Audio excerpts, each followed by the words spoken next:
Hello, গত পর্বে আমরা অটোক্যাডের ইন্টারফেসটা দেখেছিলাম।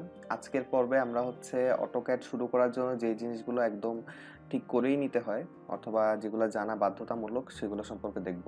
তো প্রথমে আমরা ড্রয়িংটা স্টার্ট করি। এটা আমাদের ড্রয়িং স্পেস, এখানে আমরা ড্রাফটিং করব।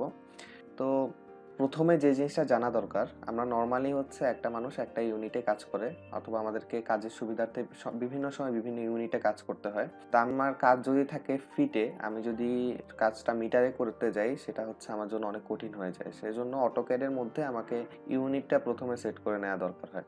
প্রথমে আমি এখান থেকে অটোক্যাডের অ্যাপ্লিকেশন মেনু থেকে ড্রয়িং ইউটিলিটিস, এখান থেকে ইউনিটে যাব। এখান থেকে দেখেন কি ধরনের ইউনিটে আমি কাজ করতে চাচ্ছি, মিলিমিটারে কাজ করতে চাচ্ছি নাকি ফিটে কাজ করতে চাচ্ছি নাকি কি ধরনের ইউনিটে কাজ করতে যাচ্ছি সেগুলো আমরা সেট করে দিতে পারবো। এখানে আমার যেই লেংথ ইউনিটটা দেখাবে সেটা ডেসিমেলে দেখাবে নাকি আর্কিটেকচারাল ভাবে দেখাবে নাকি ইঞ্জিনিয়ারিং ভাবে দেখাবে বা ইনপুটটা কিরকম হবে সেটা আমি এখান থেকে সেট করে দিব। আর প্রেসিশন, এটা দশমিকের পরে এটা কত ঘর পর্যন্ত আপনাকে ভ্যালু নিবে সেটা আপনি এখান থেকে সেট করে দিবেন।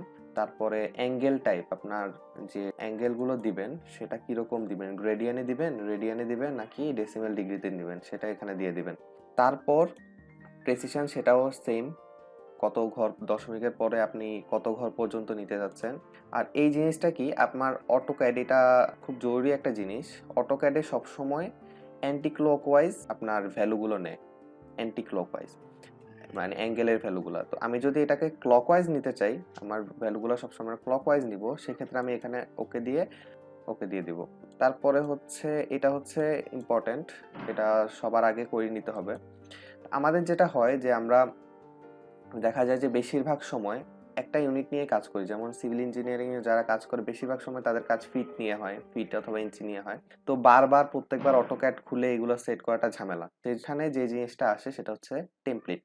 আমি এভাবে নিজের মতো সবকিছু সেট করে, ধরা যাক আমি প্রত্যেকবার কাজ করতে আমার আসলে এই জিনিসটা আঁকা লাগতেছে, এটা আমি প্রত্যেকবার আঁকতে চাচ্ছি না, প্রত্যেকবার ওপেন করলে এটা চলে আসবে এরকম আমি চাচ্ছি অটোক্যাড ওপেন করলেই। তার জন্য যেটা করতে হবে সেটা এখান থেকে সেভ অ্যাজ ড্রয়িং টেমপ্লেট দিয়ে এটাকে টেমপ্লেট আকারে সেভ করে নিতে হবে। তো আমি যখন প্রত্যেকবার ওপেন করব এই টেমপ্লেটটা, যেমন এখান থেকে আমি নিউতে গিয়ে যখন আমি নিউতে ক্লিক করব, দেখেন এখানে টেমপ্লেট চলে আসছে। আমি কিছুক্ষণ আগে এই টিউটোরিয়াল টেমপ্লেটটা করেছিলাম, সেটা যদি আমি ওপেন করি, দেখেন এই যে টিউটোরিয়াল একদম ইউনিট সহ পুরো টেমপ্লেটটা এখানে চলে আসবে। আবার এখানটাতে ড্রয়িং করে আপনি নিজের মতো করে সেভ করে নিতে পারবেন। তারপর অটোক্যাডে আবার এখানে বিল্ট ইন কিছু টেমপ্লেটও দেয়া আছে। যেমন ধরা যাক আমি যদি নিউতে ওপেন করি, দেখেন এখানে বিল্ট ইন কিছু টেমপ্লেট দেয়া আছে। এখানে এটা পুরোপুরি মেট্রিক ফর্মের। হ্যাঁ, তো এখানে এগুলো আপনি ট্রাই করে দেখতে পারেন অথবা নিজের মতো করে টেমপ্লেট সাজিয়ে নিতে পারেন। তারপর দ্বিতীয় যে জিনিসটা সেটা হলো, আপনি চাচ্ছেন এই যে প্রত্যেকবার আপনি নিউতে ওপেন করে টেমপ্লেটও চাচ্ছেন না, মানে এভাবে করে নিতেও চাচ্ছেন না, আপনি চাচ্ছেন যে এটা অটোমেটিক এটা চলে আসবে আপনি অটোক্যাড ওপেন করার সাথে সাথে। সেটা কিভাবে করবেন? তা করার জন্য আপনি প্রথমে এখানে অ্যাপ্লিকেশন মেনুতে যাবেন, সেখান থেকে অপশনস, সেখান থেকে ফাইলসে যাওয়ার পরে দেখেন এখানে টেমপ্লেট সেটিংস একটা অপশন আছে। এখানে দেখেন আপনার টেমপ্লেট ফাইলগুলো কোথায় যাচ্ছে সেটা দেখতে পারবেন, শিট ফাইলগুলো কোথায় যাচ্ছে সেটা দেখতে পারবেন, এবং আপনি ওপেন করার সাথে সাথে কোন টেমপ্লেটটা ওপেন হবে সেটা এখানে দিয়ে দিতে পারবেন। হ্যাঁ, ডাবল ক্লিক যদি করি, এখানে দেখেন আমি চাচ্ছি প্রত্যেকবার ওপেন হলে টেমপ্লেটটা ওপেন হবে, এটার উপরেই আমি কাজ করব। এটা জাস্ট সিলেক্ট করে দিব। ওকে, তো সিলেক্ট করে অ্যাপ্লাই দিব। তো আমি এখন আপাতত এটা দিচ্ছি না, এটা আমি এখানে রিমুভ করে দিলাম, অ্যাপ্লাই। ওকে, তো এইটা ছিল এই কাজগুলো একদম করে নেওয়া বাধ্যতামূলক, মোটামুটি একদম কাজ করার শুরুতে। তারপর দ্বিতীয় যে জিনিসটা সেটা আমি গত ক্লাসে কিছু জিনিস স্কিপ করে গিয়েছিলাম, সেটা অরবিট যে বাটনটা। অরবিট বাটনটা আসলে এই ভিউ কিউকে কন্ট্রোল করার জন্য। হ্যাঁ, যেমন ধরেন আমি এটা সিলেক্ট করার পরে এটা যদি আমি দেখেন, আমি এই জিনিসটাকে আসলে আমি মুভ করছি, আমি নিজের মতো করে দেখাই। এটা বেসিক্যালি 3D তে অনেক বেশি কাজে আসে, 2D তে এত বেশি কাজে আসে না, আমরা ভিপিও দিয়ে সব করতে পারি। তো এটা জাস্ট জেনে রাখার জন্য আর কি। এখান থেকে আমি এক্সিট দিলাম, তারপর এখানে ডাবল ক্লিক করলে এটা আপনার আগের পজিশনে চলে আসবে। এটাকে বলা হয় ইউসিএস আইকন। এটা নর্মালি আমাদেরকে অর্ডিনেট গুলো দেখায়, যেমন এখানে এক্স অ্যাক্সিস দেখাচ্ছে, ওয়াই অ্যাক্সিস দেখাচ্ছে। যদি আমার এটা 3D ড্রয়িং হয় তাহলে এখানে জেড অ্যাক্সিসও দেখাবে। তো এটা বেসিক্যালি আমাদের 3D ড্রয়িং এ একটু বেশি কাজে লাগে, 2D তে এত বেশি কাজে লাগে না।